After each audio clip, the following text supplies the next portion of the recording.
First of all, I'd like to say it's a great honor to be around a bunch of Western Patriots.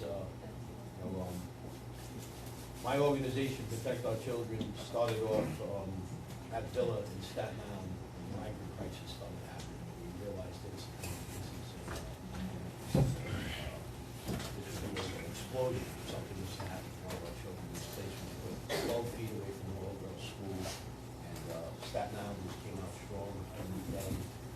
I personally also helped to do one of the 6 a.m. together for months and months on this. We were able to get that facility shut down, and the domino effect happened. All migrant shelters in Staten Island got shut down. Staten Island and every New Yorker that showed up there every day, rain, sun, we managed to get them out of there.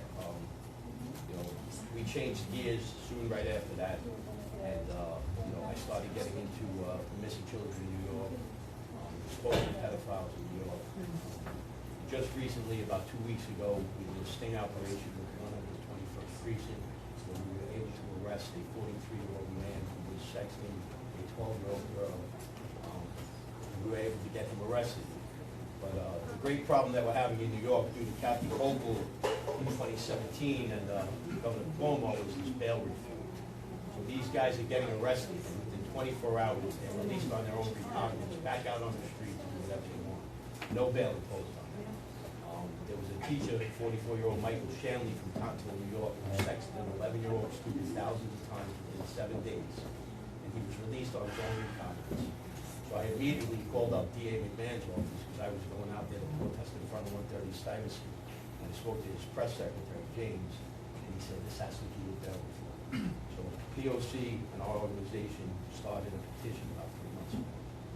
We're proud to say that we got thousands of signatures on that petition, and that petition right now is being drafted into an assembly bill that's going up tomorrow.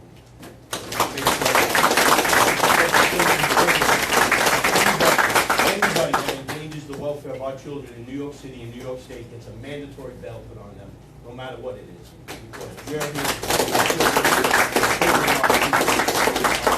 There's a petition going around. If you could please sign it, the more signatures, the better. Our second thing that we're doing this weekend is there is a 17-year-old missing boy from Queens, Kamar Naveen, who has been missing since April 6th.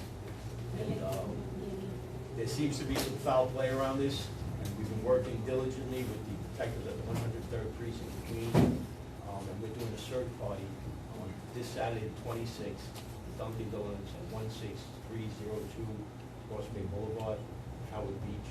If anybody could come out there and get involved, there's straight the numbers, we prove this in Staten Island. We need to get flyers out on the street. We need to bring this child home safely.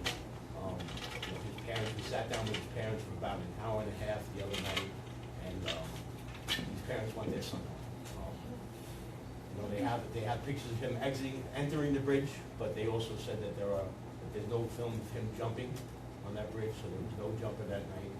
So now the police are doing a back investigation, and this child called his father to say goodbye, and called his friends, and then his phone got pinged in JFK.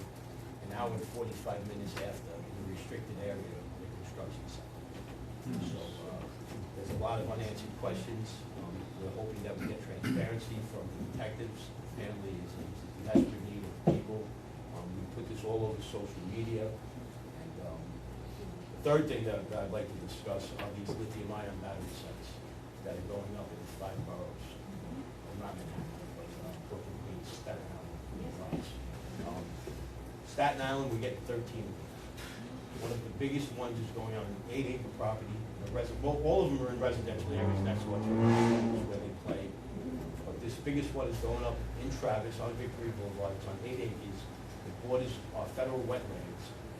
And as we've seen in California, these things don't get ducked out, they burn out. And one in California took days. And the neurological problems that the children are having in that area, the respiratory problems are still going on.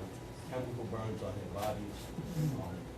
And our Staten Island representatives are asking for a $500 million bond on each one of these sites, because we feel that these little LLC companies, once they go on fire, are going to scatter, and we're going to be left putting the bill.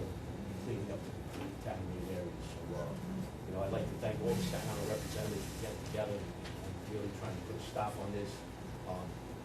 My man right here, Ron, he's been calling, he's been having people call in to the building department.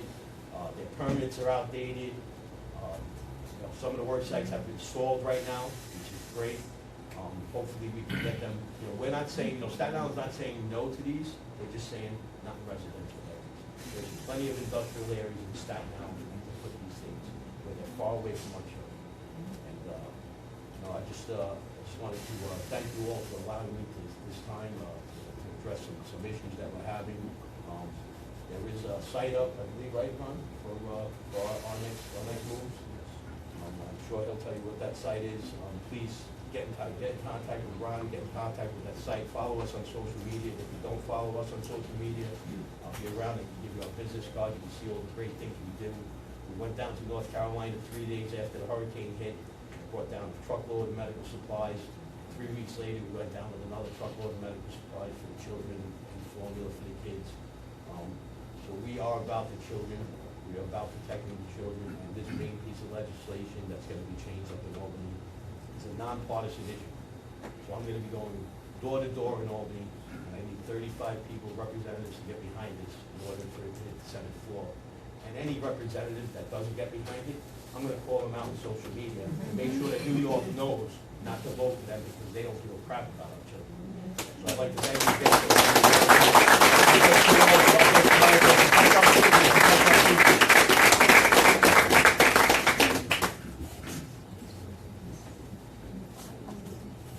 As you can see, now you understand why we had heat from Protect Our Children. Every rally I go to, everywhere I am,